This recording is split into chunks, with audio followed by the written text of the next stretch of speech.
Halo Sobat Lulus, balik lagi di video Lulus Indonesia. Pada video kali ini kita akan bahas lagi untuk soal tes potensi akademik atau TPA ujian mandiri tahun 2026. Nah, untuk di materi ini adalah materi hitung cepat ya Sobat Lulus. Bagi Sobat Lulus yang belum like, komen, dan subscribe di channel Lulus Indonesia, silahkan di subscribe dulu, karena setiap harinya pasti akan update terus video-video terbaru dari ujian mandiri tahun 2026. Oke, kita mulai saja ke soal yang pertama. Nah, nomor 1, 2012 jika dilambangkan dalam bilangan Romawi adalah berapa? Nah, dalam bilangan Romawi ya, lambang I itu menunjukkan 1, terus juga ada lambang X itu menunjukkan 10, ada lambang D itu menunjukkan 50, kalau lambang C itu menunjukkan 100, ya, lambang L itu menunjukkan 500, dan ada lambang M menunjukkan 1000. Nah, di soal ini adalah 2012, berarti kan 2012. Nah, untuk ribuannya itu kan 2000, berarti sedangkan yang ini M itu adalah 1000. Berarti karena 2000 berarti M-nya 2 ya, karena depannya 2. Terus ada 2012 ya, lanjut ke puluhan. Puluhannya yaitu 1, berarti X sama satuannya 2, berarti I-nya 2. Berarti lambang 2012 kalau dalam bentuk bilangan Romawi adalah yang ini ya. Jawabannya adalah yang C. Oke, paham ya untuk soal yang pertama? Oke, kita lanjut ke soal yang kedua. Oke, di soal nomor 2 ini sepertinya ada kesalahan dalam menulis lagi. Ini tuh harusnya 60% ya. Jadi ada 100 dibagi dengan 0,03 dikali 60% gitu ya harusnya ya. Nah, ini berarti 100 kita ubah dulu ke pecahan ya. 0,03 nya jadi 3/100 dikali dengan 60%. Pembagian pecahan kita ubah jadi perkalian. Terus ini jadi dibalik, jadi 100/3 kali 60/100. Ada yang bisa coret? Ada ya. 60 bagi 3 itu 20. Berarti jawabannya adalah 100 dikali 20, yaitu 2000. Jawabannya adalah yang D. Paham ya? Oke, kita lanjut ke soal nomor 3. Nah, untuk di soal nomor 3, ini ada 2 buah bilangan seperti ini ya. Nah, kalau kita tulis bentuk lainnya, itu sebenarnya seperti ini. A kuadrat minus B kuadrat, itu sama dengan, kita bisa tulis seperti ini, A plus B, A minus B. Jadi teman-teman nggak usah dihitung masing-masing kuadratin, nggak usah ya. Jadi ini lebih sederhana. Jadi kita cuman tambah A plus B terus kalian kurangi gitu ya. Nah, yang A nya berapa? Nah, ini karena masih dibagi dengan 2, berarti kita bagi dulu dengan 2 ya. 524 dibagi dengan 2 itu adalah 262 kuadrat.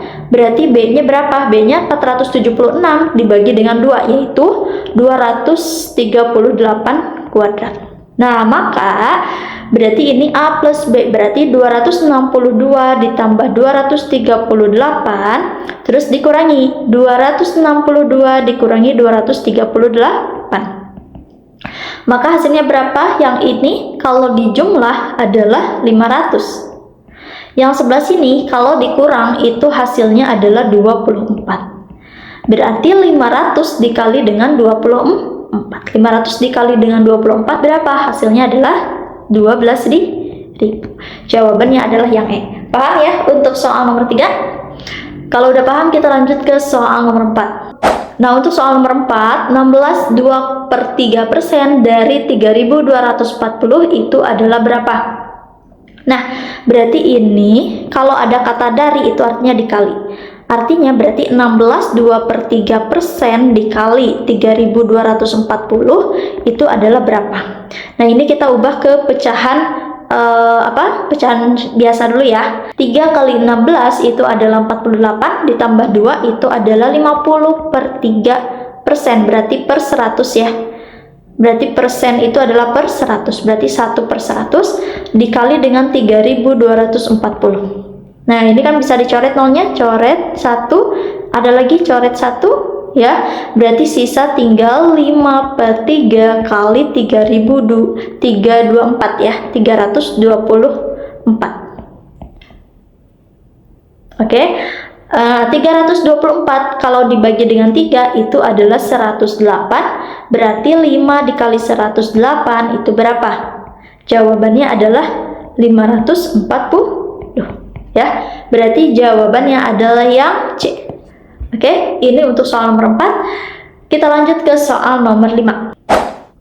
Soal nomor 5, 0,87 dibagi dengan 0,25 ditambah 0,44 dibagi dengan 2,75. Oke, kita ubah ke pecahan dulu biar gampang ya. 0,875 kalau dibuat pecahan jadi 875/1000 bagi dengan 0,25 berarti 25/100 ditambah dengan yang ini 44/100, yang ini 275/100 gitu kan ya. Nah berarti seperti ini ya, yang bagi dulu baru nanti terakhir ditambah. Nah yang sebelah sini ini bisa diperkecil ya. 875/1000 itu kalau diperkecil jadi 7/8. Dari mana? Ya dibagi dengan 12 ya. 875 dibagi dengan 12/12 masing-masingnya gitu ya, menjadi 7/8. Begitupun dengan 25/100. 25/100 kalau dibagi dengan 25 itu 1/4 ya. Yang 44/100 kita tulis dulu 44/100. Terus yang ini 275/100 teman-teman perkecil jadi masing-masing bagi dengan 25. Maka hasilnya berapa? 11/4 ya. Berarti ini 11/4. Nah kalau ada pembagian pecahan berarti kan pecahannya jadi dibalik ya, jadi 4/1. Yang ini 44/100 jadi dikali dengan 4/11. Oke, yang ini bisa dicoret jadi 4/8 berarti ini sisa 2. Yang ini bisa coret sisa 4 ya. Berarti ini adalah 7/2 ditambah dengan berapa ini? 4 kali 4 16, 16/100. Oke, kita samakan penyebutnya ya. Jadi 100 semuanya ya. Berarti 7/2 supaya penyebutnya jadi 100 berarti kan dikali 50 ya. 2 kali 50 100, 7 kali 50 itu adalah 350. Yang ini 16/100 tetap jadi 16/100. Maka 350 ditambah 16 itu adalah 366/100. Di pilihannya dalam bentuk desimal yaitu 3,66. Berarti jawabannya adalah yang C. Paham ya untuk soal nomor 5? Kita lanjut ke soal nomor 6. Soal nomor 6. Dalam segitiga ABC berikut ini, urutan sisi-sisi dari yang terpanjang itu adalah berapa? Nah, ingat teman-teman, besar sudut sebanding dengan panjang sisi depan sudut. Oke, artinya semakin besar sudut, maka semakin besar juga panjang sisi depan sudutnya. Gitu kan ya. Nah, ini kan segitiganya itu segitiga ABC, dimana yang A itu 67, yang B itu 58, berarti yang C berapa sudutnya? Ya, kita cari dulu sudut C-nya. Dengan apa? Karena satu segitiga itu kan besarnya 180 derajat, ya kan? Kalau misalnya ini 67, ini 58, berarti yang C bisa ketebak dong berapa? Ya, kita kurangi dengan 67 dan kita kurangi dengan 58. Karena total satu sudut segitiga itu adalah 180 derajat. Berarti 180 dikurang 67 dikurang 58 itu berapa? Yaitu 55 derajat. Artinya sudut C ini adalah 55 derajat. Begitu ya. Nah, sekarang tadi besar sudut itu berbanding lurus dengan panjang sisi depan sudut. Semakin besar sudut, maka panjang sisi depan sudutnya adalah semakin besar. Berarti yang ini kita urutkan dulu sudut yang paling besar, yaitu adalah sudut A, terus sudut B, sama sudut C, ya kan? Berarti yang panjangnya adalah berapa? depannya A itu berapa? C sama B. Berarti CB atau BC ya. Terus paling panjang yang kedua itu depan sudut B, yaitu AC. Sama yang terakhir berarti depan sudut C ini, yaitu AB. Oke. Berarti ini jawabannya BC, AC, dan AB.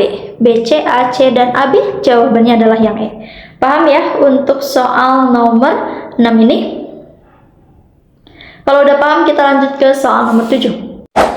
Oke, nomor 7. Jika PQ sejajar RS, maka nilai X adalah berapa?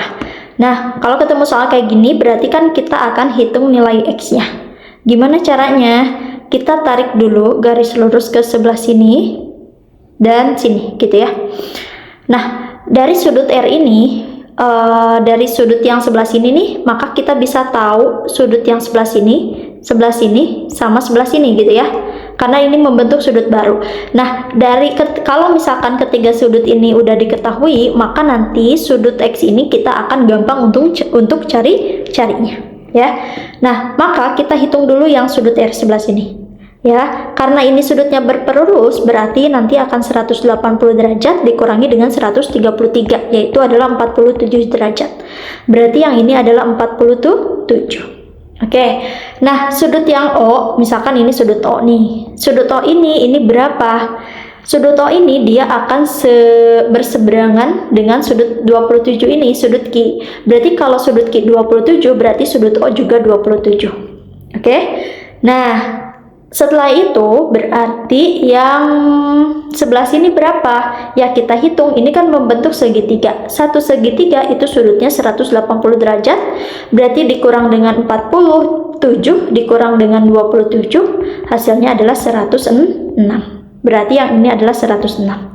Kalau yang sebelah sini 106, berarti yang X berapa? Kita bisa hitung 180 derajat dikurang 106, yaitu adalah hasilnya 74.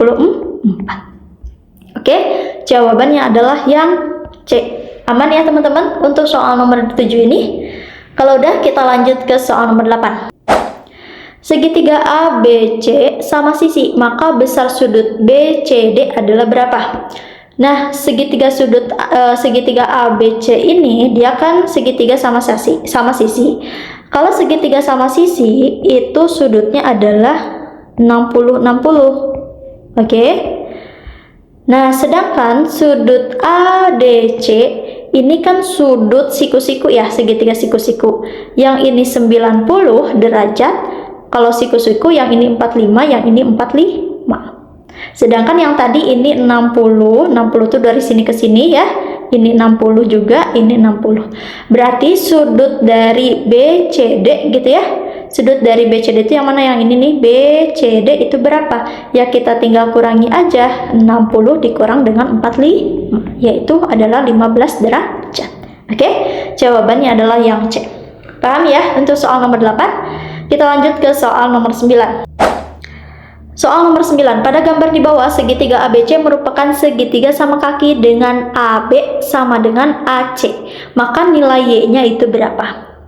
Oke, berarti ini kita akan mencari sudut Y sebelah sini. Oke, berarti kita hitung dulu sudut yang sebelah sini itu berapa ya, karena kita ada nilai yang udah diketahui itu sebelah sini.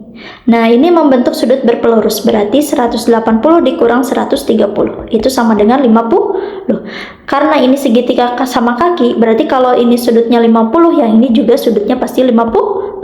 Nah, sekarang sudut yang Y itu berapa? Ingat, satu segitiga itu totalnya adalah 180 derajat.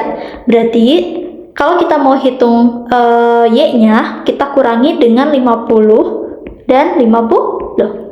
Berarti 180 dikurang 100, yaitu 80 derajat. Berarti sudut Y ini adalah 80 derajat. Paham ya? Ini untuk soal nomor 9. Kita lanjut ke soal nomor 10. Soal nomor 10, diameter lingkaran sama dengan keliling persegi dengan sisinya itu 7 cm, maka keliling lingkarannya itu berapa? Oke, berarti diameter lingkaran itu dia sama dengan keliling persegi. Oke, keliling persegi sisinya 7 cm, berarti 4 kali 7 cm, yaitu 28 cm. Nah, diameter lingkarannya itu sama dengan keliling persegi, berarti diameter lingkarannya itu adalah 28 cm. Maka keliling lingkarannya berapa? Keliling lingkaran itu adalah V kali D. Ya, Pi-nya berapa? Pi-nya adalah 22/7, D-nya adalah 28 cm. 28 dibagi 7 adalah 4. 4 kali 22 itu adalah 88. Ya, maka keliling lingkarannya adalah 88 cm. Paham ya? Soal nomor 10, kita lanjut ke soal nomor 11. Soal nomor 11, Pak Budi mempunyai 2 petak tanah. Petak kedua mempunyai lebar setengah dari petak pertama, namun panjang petaknya sama. Maka luas total petak tanah Pak Budi adalah berapa? Berarti ini yang sebelah sini itu adalah setengahnya dari 20, yaitu 10 meter. Berarti luas total petaknya adalah P kali L. Panjangnya berarti panjang total dari sini ke sini 10 tambah 20 yaitu 30 ya. Berarti panjangnya 30, lebarnya adalah 40. Maka hasilnya berapa? 3 kali 4, 12 tambah 0-nya 2. Jadi 1200 meter persegi. Nah, namun di soalnya itu pilihannya itu nggak ada yang 1200. Mungkin ini harusnya ditambah 0 gitu ya semuanya gitu ya, supaya apa? Supaya dapat jawabannya ya. Jadi harusnya jawabannya adalah 1200 meter persegi gitu ya.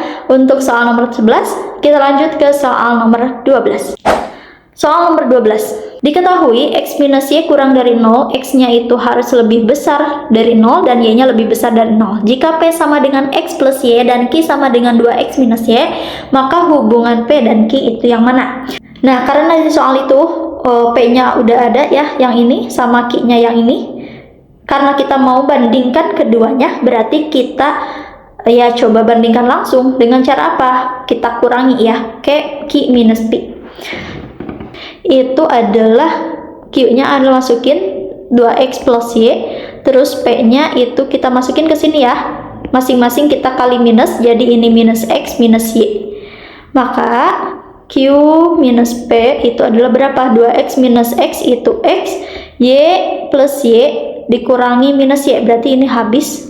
Berarti hubungannya adalah yang ini, Q minus P sama dengan X. Nah, karena di soal itu X-nya harus lebih besar dari 0, berarti Q minus P lebih besar dari 0. Berarti Q lebih besar dari P. Gitu ya, kan P-nya pindah ke sebelah sini nih, yang asalnya minus jadi plus. Berarti hubungannya adalah Q-nya lebih besar dari P, atau P-nya yang lebih kecil dari Q. Berarti jawabannya adalah yang A. Paham ya untuk soal nomor 12? Oke, kalau udah paham kita lanjut ke soal nomor 13.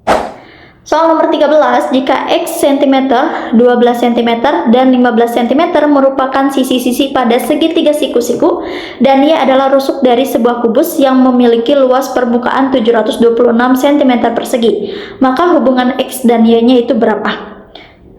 Nah, X itu dia kan sisi-sisi pada segitiga siku-siku. Kalau segitiga siku-siku, kita bisa pakai Pythagoras ya sebenarnya ya. Yang ini 12, yang ini 15, yang ini X-nya berapa gitu ya. Ingat triple Pythagoras apa? 3, 4, 5 gitu ya. Berarti kalau ini 12, 15, berarti kan 12, 15, yang ini berapa dong? Yang ini pasti 9. Berarti X-nya itu adalah 9. Oke, X-nya adalah 9. Terus Y-nya adalah rusuk dari sebuah kubus yang memiliki luas permukaan 7 cm. Rusuk yang memiliki luas permukaan. Oke, luas permukaan kubus 6 kali sisi kuadrat ya, luas permukaannya itu. Berarti luas permukaannya kita masukin 726, 6 kali sisi kuadrat. Berarti sisi kuadratnya sama dengan 726 dibagi dengan 6. Ya, atau berapa? 726 dibagi dengan 6 itu adalah 121. Maka sisinya berapa? Sisinya adalah akar 121 atau 11 cm. Berarti X-nya 9 dan Y-nya adalah rusuk. Rusuknya adalah 11. Maka hubungannya adalah X lebih kecil dari Y. Oke, X lebih kecil dari Y, berarti jawabannya adalah yang A ya. X lebih kecil dari Y. Paham ya untuk soal nomor 13? Kita lanjut ke soal nomor 14.